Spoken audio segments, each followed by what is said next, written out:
Okay, we're good. We're good. All right. We'll call the meeting to order. Sorry I couldn't be there in person, but I guess this is the benefit of COVID afterlife, right? Yeah. Okay, so I will start with call to order. Or I mean, roll call, sorry. Okay, sure. Chair Wertz, Here. Vice Chair Yant, here. Tony Bevel, Here. Dorian Leibel, Here. Lisa Patterson. I know she's there. Looks like her phone thing is redlined out. Not just the mic, but her phone thing. She's actually online. Oh, well, okay. Lori Zwingley is absent tonight, and Diane Foster. Here. All right, great, thank you. Maybe she disconnected. She'll probably try There reconnect. No. she is. Ah, very She's good. asking you what in.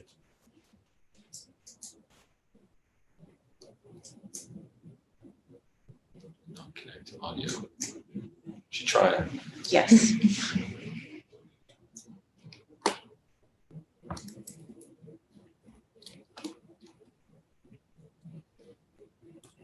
Okay. Lisa trying to connect. It looks like it, yeah.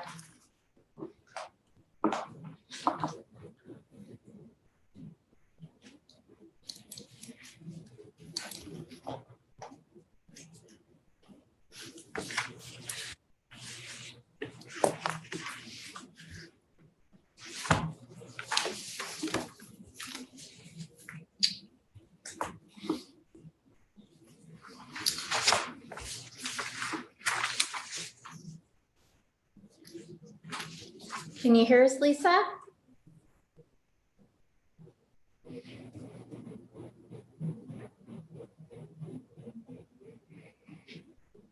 Hi, yes. Can you hear me now? Yes. Okay, great. Welcome. Thank you. All right. So first on the list is to approve the minutes. Does anybody have any comments or questions, corrections for the minutes?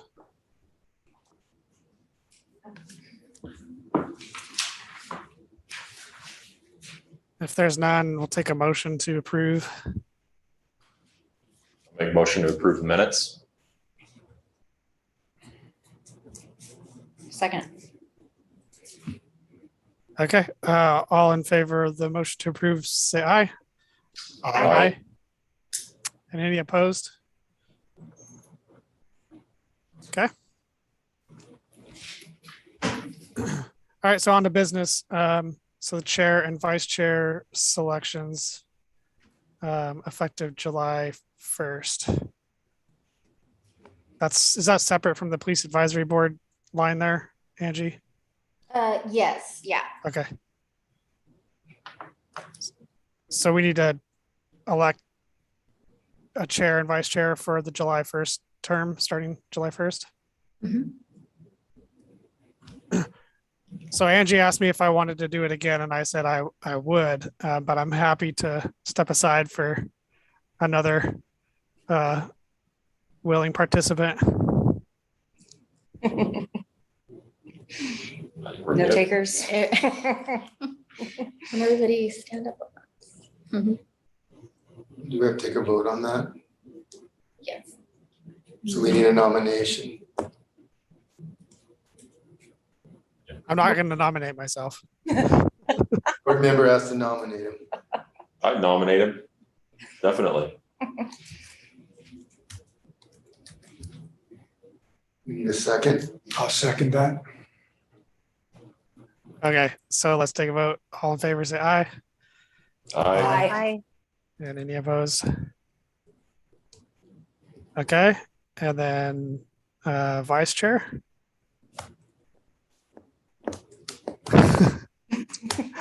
Are you? Well, let's see. I guess really, because Diane can't, so I guess it would just be Lisa. I don't know if you want to continue, Tiffany, or somebody, if you would prefer to not do it. I am happy to keep doing it if no one else wants to do it. But feel free.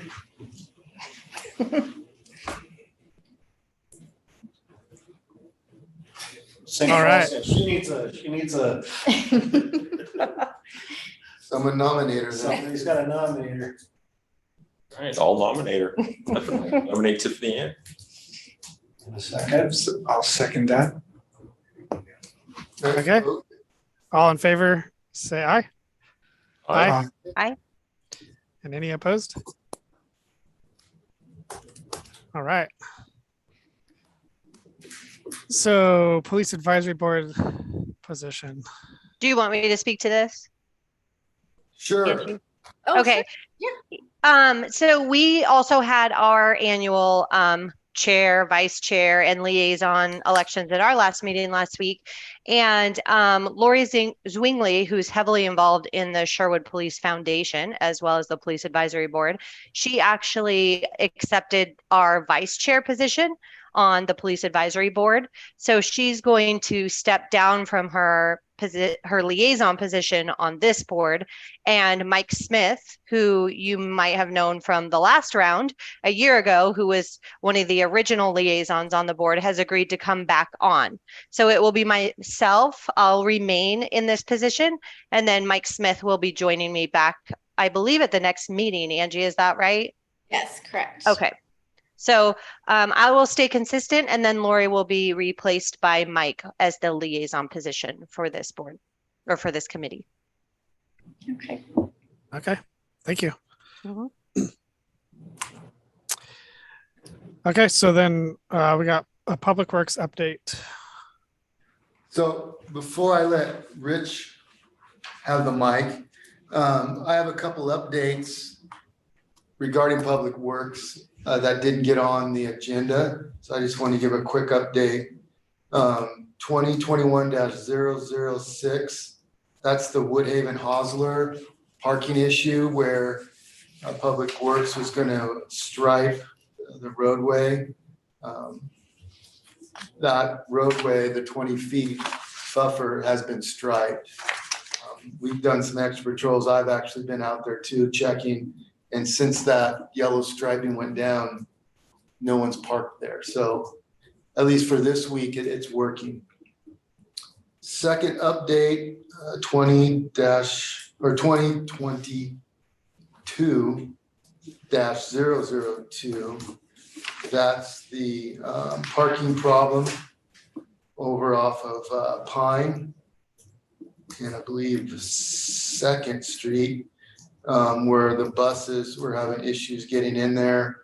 And again, the 20-foot buffer where the parking spaces ran right up to the crosswalk. Public Works went out there and actually removed some of those parking spaces to allow for that buffer and better access for the TriMet buses. So those are the two ones I have updates on that were not on the agenda.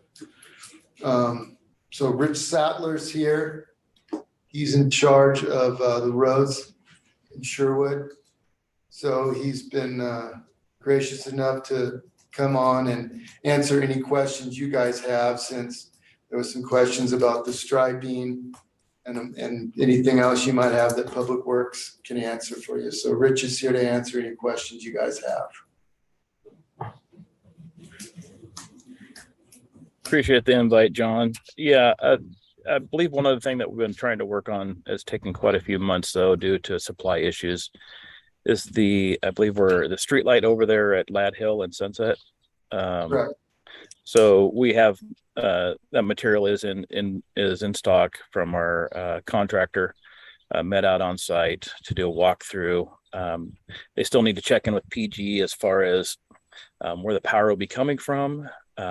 But that was, I believe, last week. And hopefully soon we'll be able to move forward with that street light installation on the corner there. That's great. Thank you. And I'll appreciate John, and like I said, inviting. if there's any specific questions, I'll try to answer those. I know that we've been trying to react to the requests to try to accommodate those recommendations that have been put forth.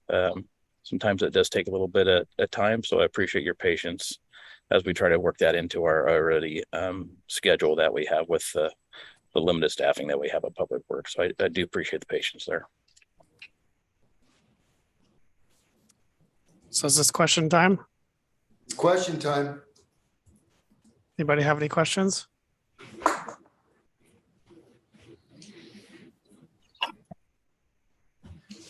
I will throw out there what we do have some. I know that we are trying it is a tape that we applied out there at Hostler and Woodhaven.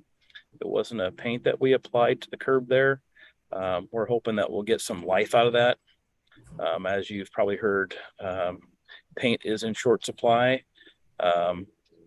We do have enough for some yellow curbs that we have existing already, but getting some of that product is getting hard to come by.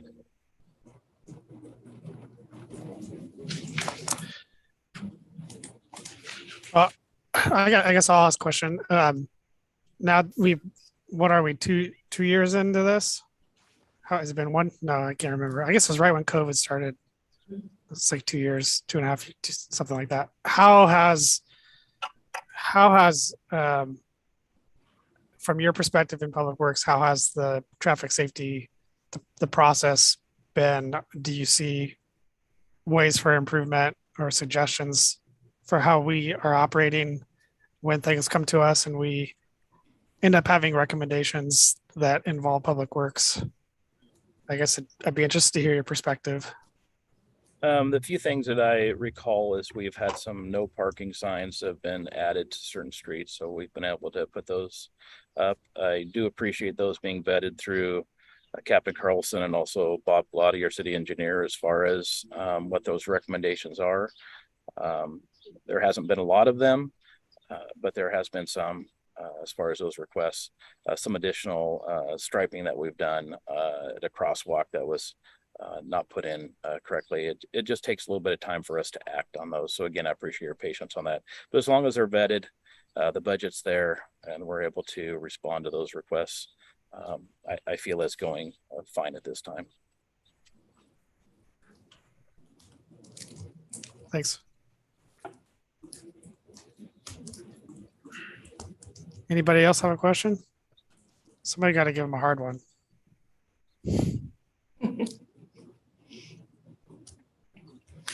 Oh, come on, he came on to talk. You guys have to have questions. That's fine. I mean, we'll take them through you, John. So we'll just continue to get those recommendations from you, the committee, and Bob, and we'll act how we're able to act and put those into our schedule. But I do appreciate the effort that you're doing out there. There are some. A lot of it is, I believe John's been reaching out with a lot of education and outreach on some of these parking issues that we have on corners, in front of fire hydrant, stop signs, those types of things. I think drivers just forget sometimes or don't want to pay attention to what we should be doing out there. Yeah, well, we appreciate your efforts on the things that we've passed off to you. Yeah, we'll continue to support the committee and those recommendations that are put forth. I know it feels good to see, the handful of ones that we've had where a citizen's brought something forward and we've discussed it and worked through it with police and engineering, and then something's been actually done about it. I think it's nice to see that come through. So. Yeah, our Public Works Director, Craig Sheldon, he does want to make sure that we do make sure that we do follow up on those items that are put forth. All right. Well, thank you for joining the meeting tonight. Yeah, no worries. Appreciate it. I'll just tag along here to see what the rest of the meeting is about. But if something comes up throughout the meeting, then feel free to ask. Great. Thanks. Thanks, Rich. All right, so we can move on to issues and complaints. Starting the first one, the update on ped count study for 2021-005 and 008. No change in status as of yet. It's just gotten very busy and just haven't had a chance to break myself free to do it. But I will. I have a question. So what sort of numbers do you anticipate for the summer? They'll go up or? With the school not in session, I think if there's any crossings, it'll be reduced. So it's just ped counts, not traffic? Yeah, the vehicle- traffic counts still aren't Different. changing that much. Yeah. So, So the ped counts haven't been done. Are you going to hold off then till school starts back in the fall? I would suggest that, yeah. Right now, I've got one person on staff who has COVID and everybody else is booked solid. And we're trying to find a replacement for me over the next 3 months, see how that goes. And then there's just too little of us to go around. So it's taken a back seat to other projects that are in the summer that we are just hammering with. Makes sense. Okay, so we can move on to 2022-003.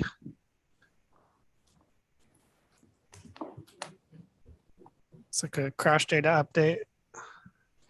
Yeah, so I looked that up for the last 10 years in that area, and I couldn't find any crashes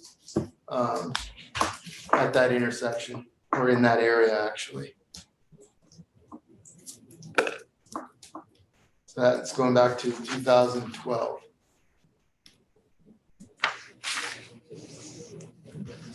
And that's at Southwest Park and First Street.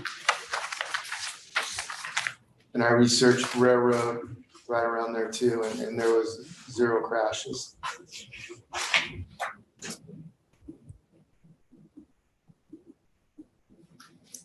It's always good news. Yes. So what does that do with the complaint? So with that new data, where do you want to go with this? Wasn't this the drawing you gave Bob? Wasn't this regarding this one? No, it was, Villa Wildlife. Oh, is that Villa? Okay. This was a separate one, right? Yes, I'm getting it mixed up. Yeah, sorry.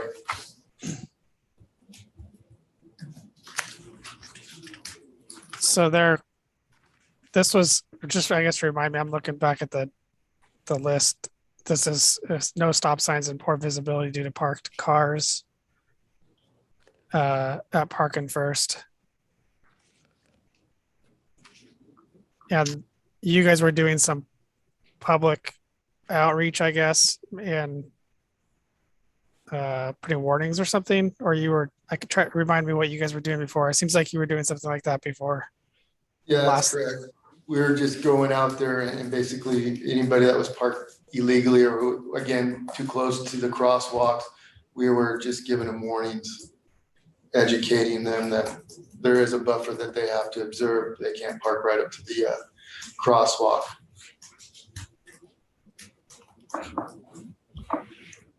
Did Public Works remove some of the parking? Yeah, and Public Works, I don't believe in that area. They just did it on Pine.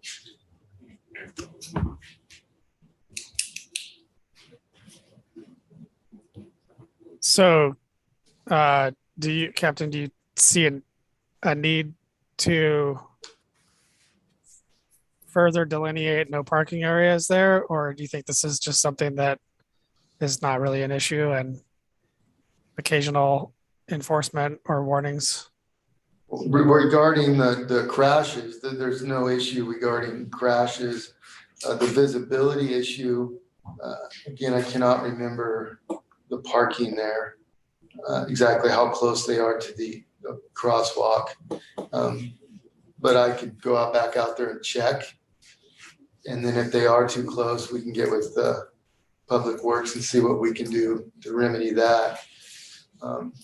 There's just some areas though that we're not gonna be able to change, so.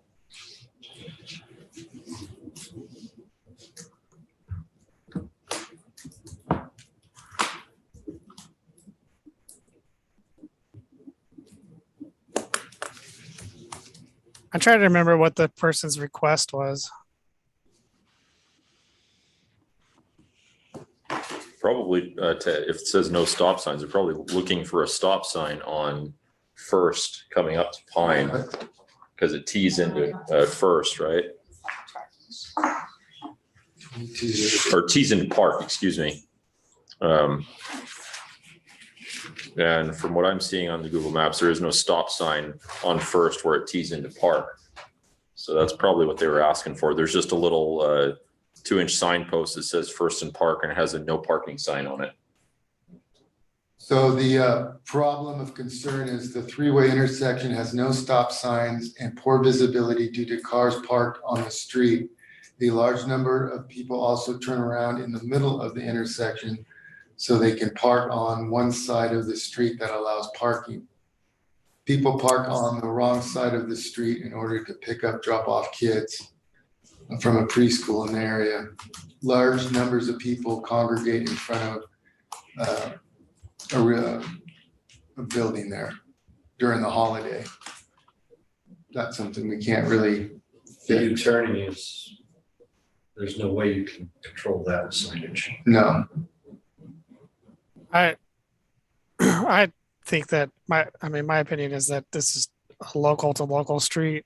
I don't think it needs a stop sign. There's no evidence of crashes. If there's a visibility issue with parking, and maybe that could be addressed as far as just enforcement of the ORS rules in regards to parking adjacent to the crosswalk. But I would say that that's kind of how that intersection is supposed to function.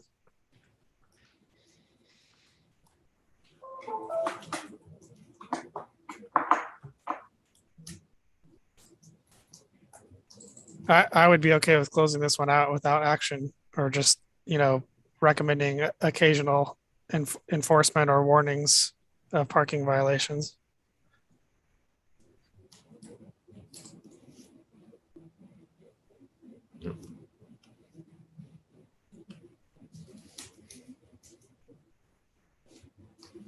anybody?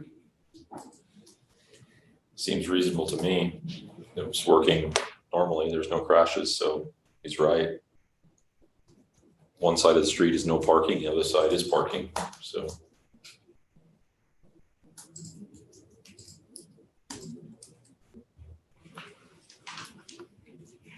The low volume local streets that have no control, like stop control or anything like that, and have parking or other sorts of congestion, it forces people to slow down.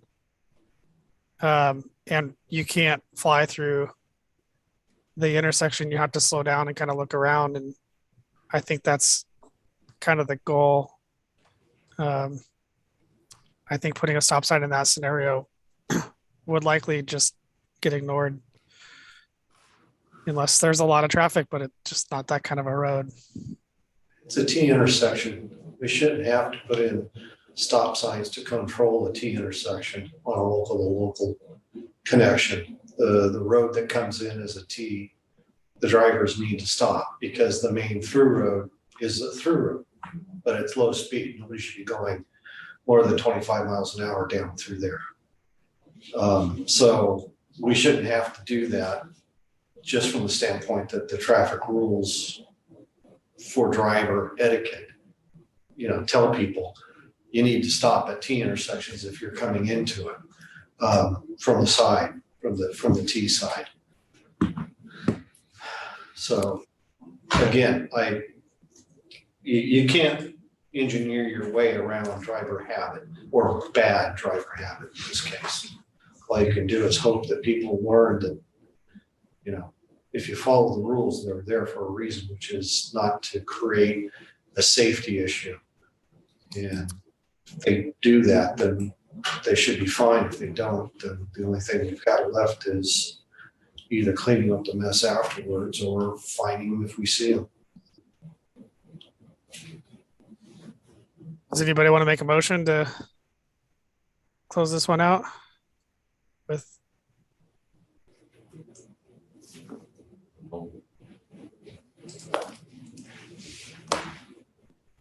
I would make a motion that we close 2022-003 with no further action based on the captain's crash data showing no evidence of crashes for the last 10 years.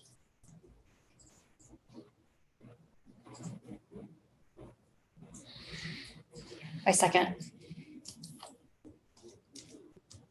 Okay, anybody have any questions, thoughts, comments on the motion?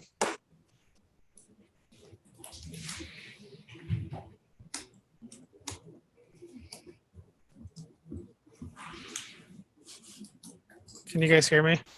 Yep, Yeah. quiet group tonight. But your picture froze. Uh-oh.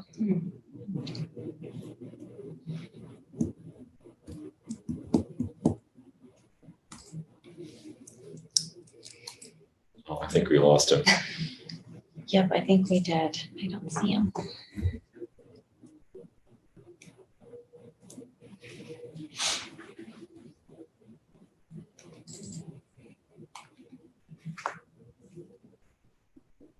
It's coming back on. Can you hear me? Yep, Sorry about that. I don't know what happened. It just crashed. Did you vote? Not yet. waiting on you. Okay. Okay, all in favor, say aye. Aye. Aye. Any opposed? Okay. Can't see you, Jason. Yes, that's good. I don't know why it crashed, but we'll give it another shot. Okay, so let's move on to 2022-004. So that's the exit lanes from Walmart main entrance onto Langer Farms. Request to make right or left turn lane only straight through the target option. So that's been on the agenda now for a while, and we put this back on there because I guess with all the discussion we had, there's really nothing we can do about it. The study was sent out to everyone. So we're just kind of revisiting it to see what the committee wants to do with this one.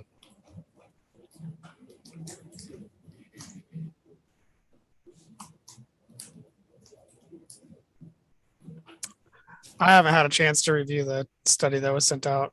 I didn't really expect that looking at it would lead me to want to take on that battle based on the feedback from staff. So I guess at this point, I'm not ready to do anything. You just want to keep it on there then?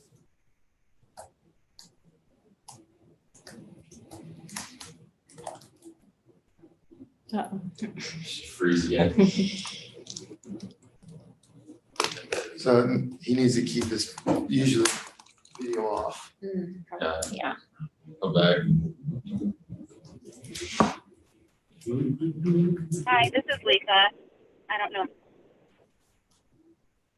Hi, Lisa. I'm, I don't remember receiving that study. Was that sent just to Jason or was it sent to the committee? The committee. Came from Julia Hyduke.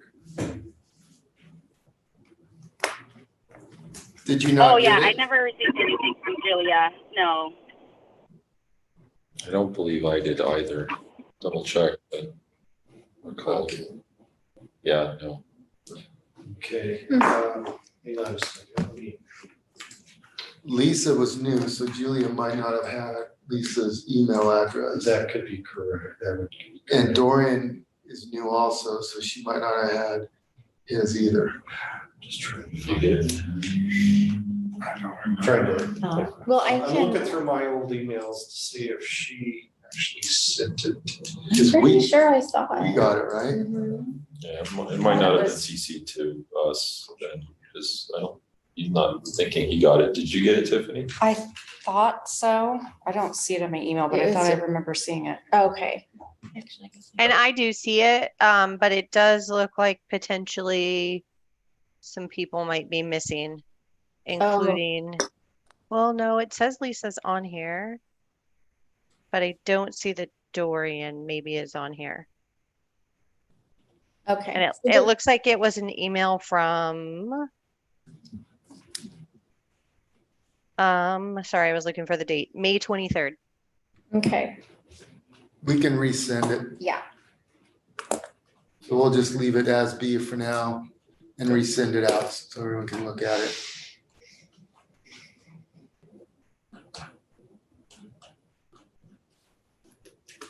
Okay. It was the day of our last meeting, I think, or well, it was the day that you sent out the meeting request for the last meeting, I'm sorry, what was that? May 23rd. Oh, okay. So yeah, it might have been that same day. Yes, apologies. I do see that in my email now, but I have not had a chance to review it, obviously. So you do have it? Yes, I did find it. Thank you. Okay. So just Dorian. Yeah, I'm looking at Diane, Jason, John, Larry, Pat, Lisa, or Tiffany, Tony, Ty, and me. We'll get that off to you then. Sorry about that. You'll send it to. Pardon? You'll send it to me, right? Yes. I've still got it, but Yeah, I'll Can make you- sure. Can you hear us, Jason? I'm back. I don't know why it's happening. I was gonna see if maybe Tiffany, if you want to lead the rest of the meeting, and that way, in case it keeps happening, it doesn't keep disrupting the flow of the meeting. Keep your video off. Sometimes that will freeze your screen. So just keep it off. Just keep your mic on. See if that helps. Okay. So while you're gone, we're going to send the study out to Dorian and keep it on the agenda so everyone has an opportunity to look at the study.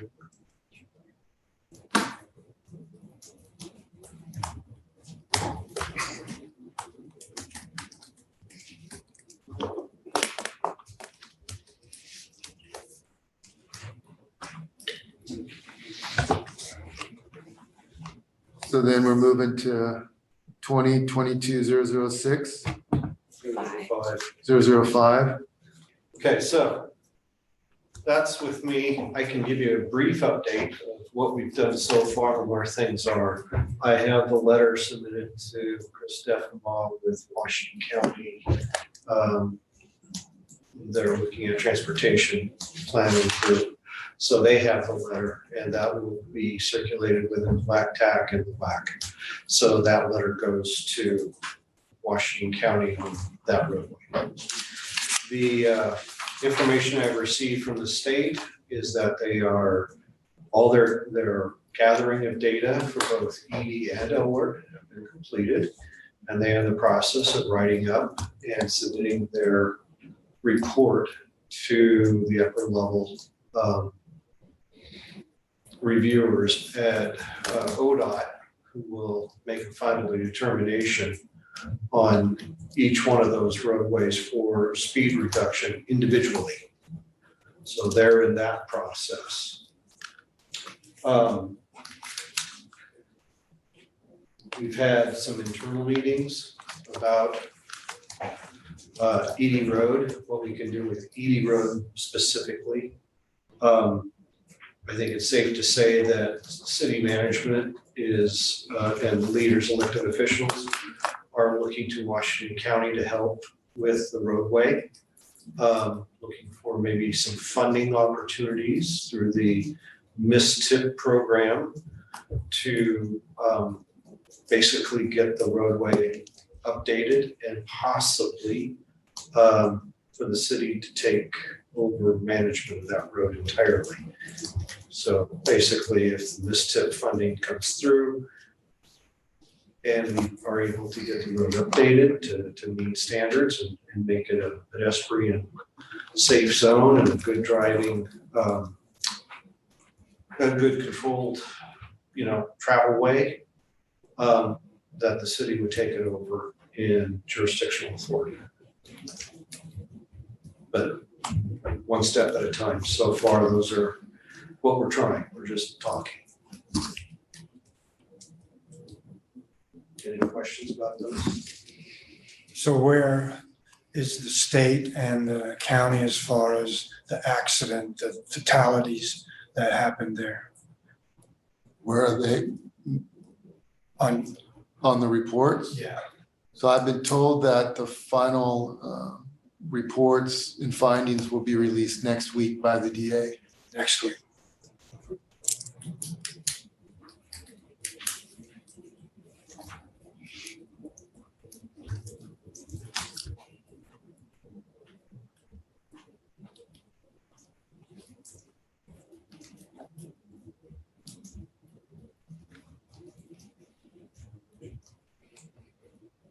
Any other questions about Elward or Edie Road?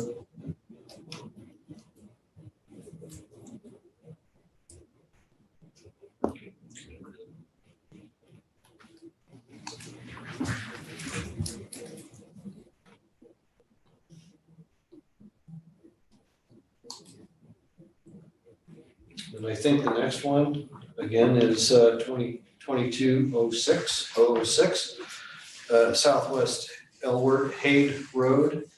I'm not sure whether they're talking about the intersection. I believe it was about Hade Road itself, and that they wanted to have lower speeds on Hade Road. It's already signed for 25 miles per hour. So there shouldn't be any speeding along Hade Road. It's a 3-lane neighborhood route with a center turn lane. So there's no parking. It's a 2-lane, basically 2 travel lane, 1 in each direction. Speed humps, I don't know if that's actually going to do anything with there. I haven't done a traffic speed count, volume speed study on it, so I can't tell you if there's an issue with that. I don't know if there's been any complaints from the police department about speed on Hade. So other than this one, it's a brand new road. So I think at this point, there's probably not going to be much going on now that high school's out. Hade is going to be a very low traveled road for the next 2 or 3 months, just local traffic. And yeah, it goes on at the high school. Yeah, without the school functioning as a student center or a student activity center type functioning thing, there's no, I don't believe the council meeting showed that there's any of that going on. The only complaints that we're getting randomly is speed racers racing down Hade because it's a long straightaway. They get up at the top of Hade and race down towards Elward. Other than that, we've had no other complaints. Just when school first started with the traffic issues, but since then, nothing.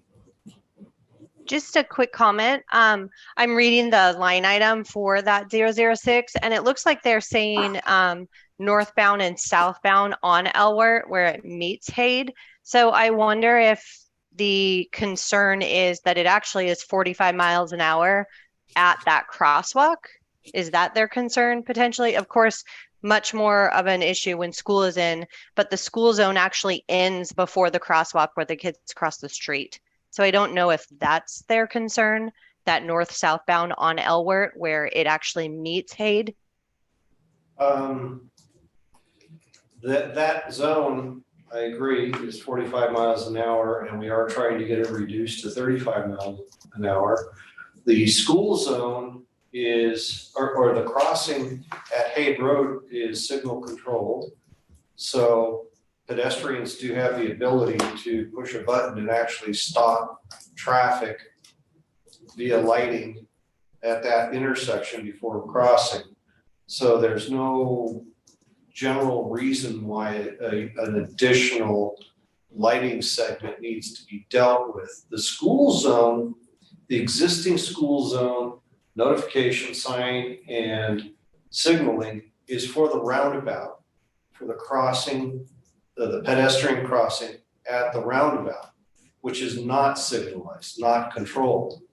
And the speeds down through there predicated on the traffic volume speed study that I performed shows that although they aren't going over 45, that during the school hours, when there's commute to the schools, there's no reduction in the speed.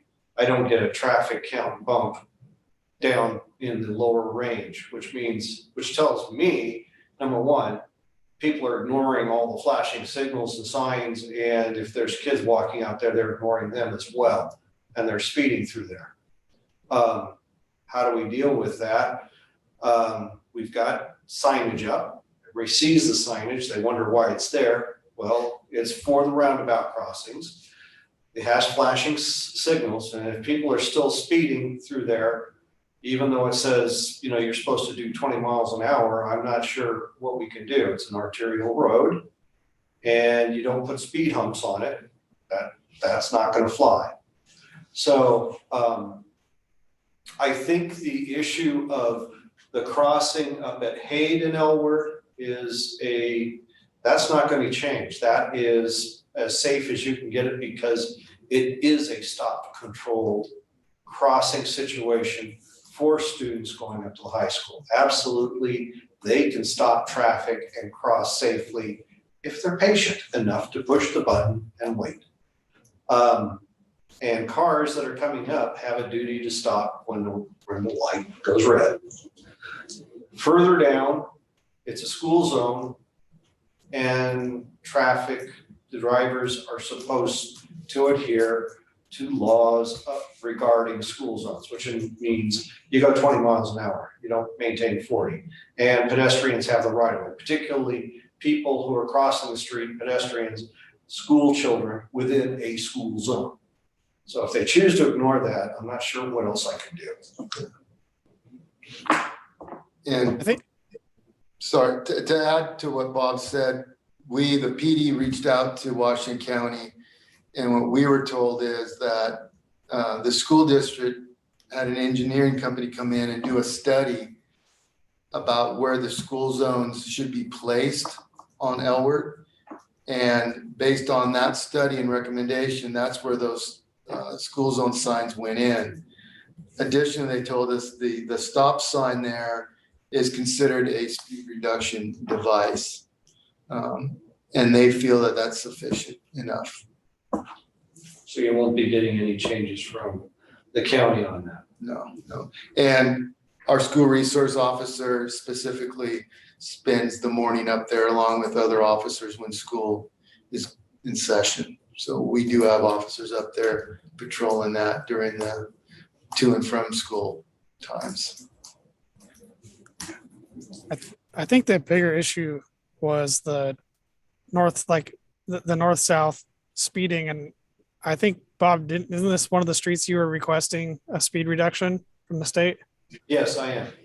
So I think I'm trying to get it from 45 to 35, make Edie and Elwood within that zone from Highway 90 around. Basically the whole thing from Highway 99, Edie, Elwood to Highway 99, all 35.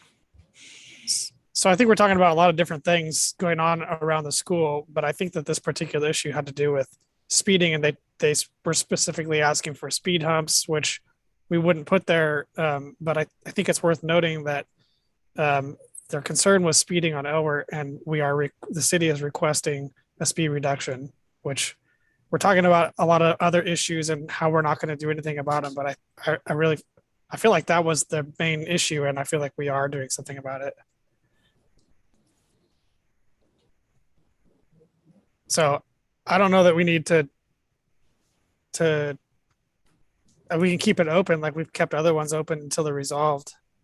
But I kind of feel like this one we wait until we get a response from ODOT.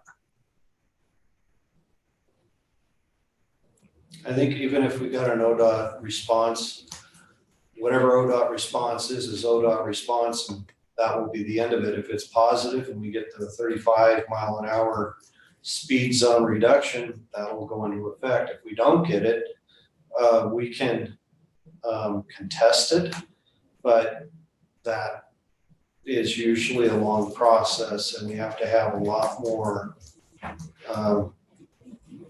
issues along that road. We'll see what happens, but I'm not sure how much more we'll be able to do other than if they say, no, it's not warranted for a reduction. That will have to come up to a higher level of attention within the city to see if we want to fight it with a lot more resources. That's all I'm trying to think. So what's your feeling, Bob, as far as getting the reduction from? ED is not a problem. I think we're going to get it. That's my personal professional opinion is ED's warranted.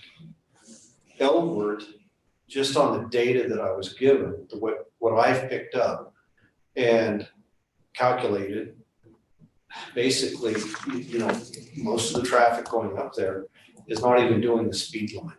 If the speed limit is set at 45, most of it is well below that limit.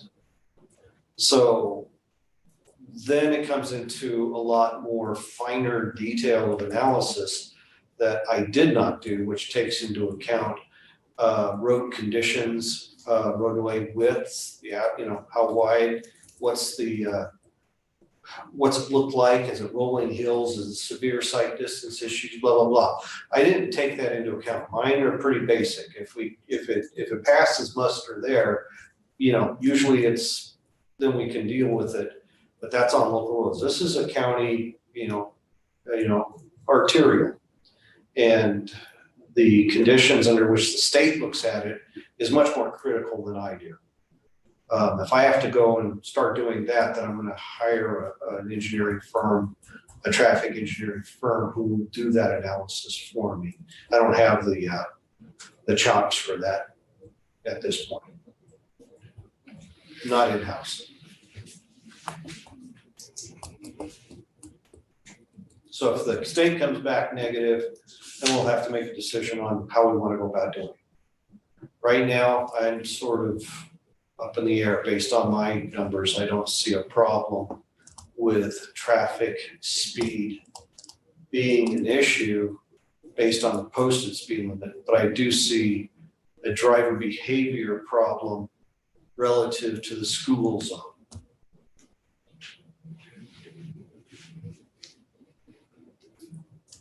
That's a brand new road down there. No reason why anybody should say they can't see anything. It's wide enough and everything like that. All the signs are there and blinky lights. It's driver behavior. So the rest of you guys all okay with just letting this one stay on the unresolved list until we get feedback from ODOT? I think so, yeah.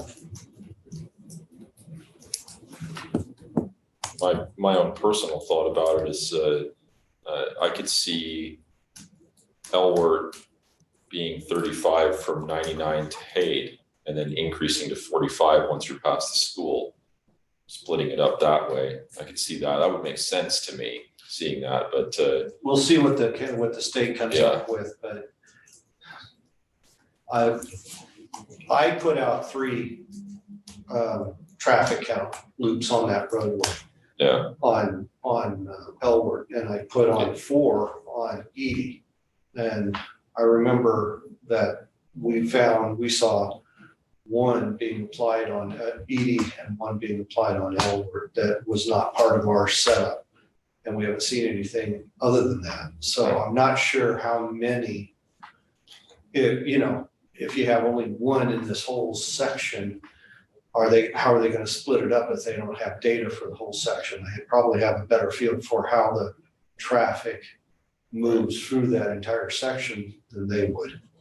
Well, to add to that, just personally with my own experience, especially with school zone beacons, I mean, I maintain all of them for the county. The one off of 99 that comes just into the roundabout, there's very little time coming around the corner to really see it and acknowledge it. Usually you see it ahead of time as you're coming up to it and you have a chance to react and respond to it. Mm-hmm. I know they did a study and put them in the best place they could, and I know you need to put it before the roundabout.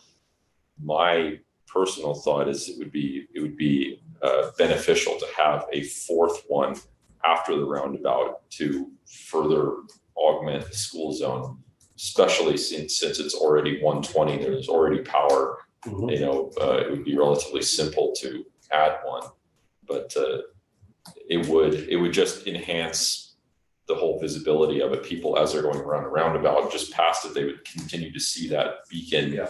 And know then that you are still in a school zone until it says end school zone just a little bit farther up the way. But another conversation for another time. Yeah, it's not a bad idea. I'm not discounting the idea. I think that the question is what is Washington County, because it's their roadway. Right. And we've already prodded them on that. I'll ask them. Yeah, I mean, I'm always open to that. Yeah. I'll talk to John and see what he says. What?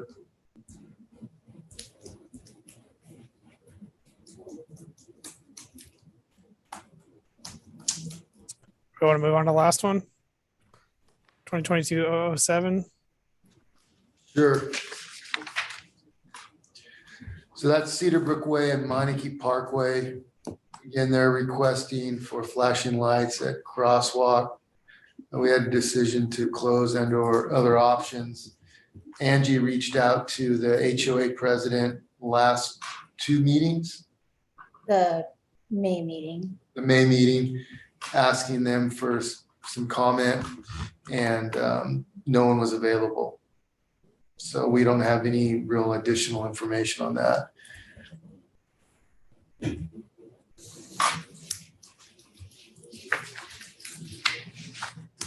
So should we wait until they are available, or are we done with this one? I didn't get the sense that would change. I could certainly try again. But I haven't heard from anybody, so I don't know.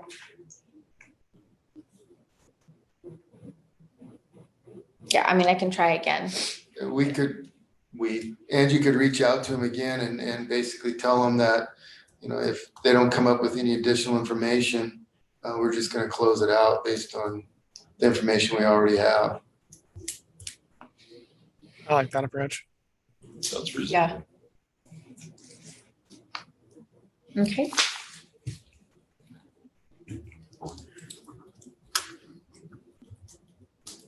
Okay, so citizen committee comment is next. Anybody have anything not on the agenda they want to talk about? Loops, the detection loops on Langer, they're coming into Sherwood Boulevard by the McDonald's, are going in tonight for that new paving that went in on Langer right in front of Dutch Brothers. So the detection loops will be going back in tonight, and the signal should be working under proper detection control fully by tomorrow. It's been kind of recalling right now because there's no detection on Langer since they ground the pavement out, cut the loops. So Thought it took a while to get off of there this morning. Like, okay, it doesn't usually take this long. no, brand new pavement. A couple days ago, I went and laid out the new loops, and they're cutting them in tonight to shut the signal off at 9.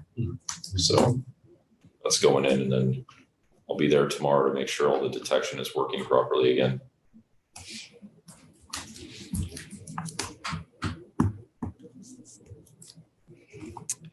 Anybody else?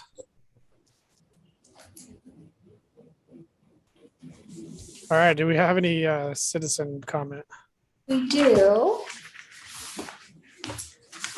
So this was emailed to me on one of the traffic safety complaint and request forms, but they asked that it be read as a citizen comment.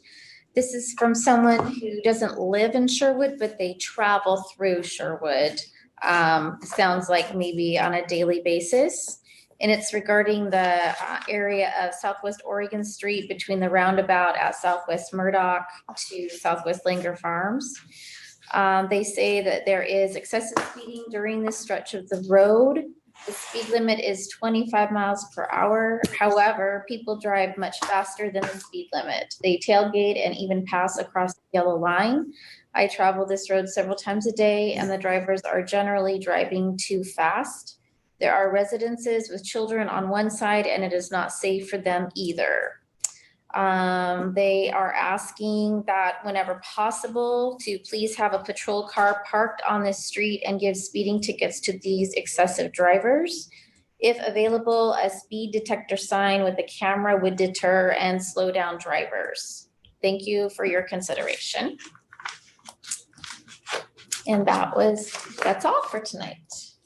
So since we got that comment and school is out, we moved the radar trailer from Sunset at Timbrel over to Oregon near Hall. And we're gonna keep it there for a while. I was out there today and I got one motorist going 40 and a couple going 38, 35. So yeah, that's always been a speeding problem for us. Oregon Street has. Is Oregon 35 there or 25? 25. Okay. From The 12 Sherwood all the roundabout. way down, or just where it comes into the roundabout? No, basically from the roundabout into town is 25 miles an hour. Yeah, Going out, it's 35. Two jurisdictional controls. right, Once you're on the far side of the roundabout, that's county road. right. So another thing that I would like to get changed about, that will change in time. Yeah, we're constantly doing X patrols on Oregon Street. Yeah. In the Hall, Lincoln, that area.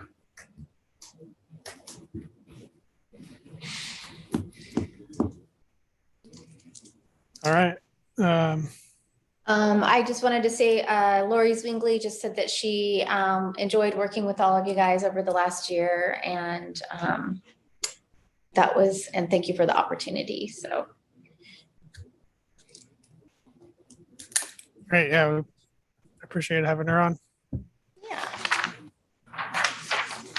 Okay, well, it sounds like there's nothing else. So I guess with that, we'll adjourn. Sorry for my technical difficulties. No worries. Good night. All right, good night. Yeah. Thanks, everybody. Thank Bye. you.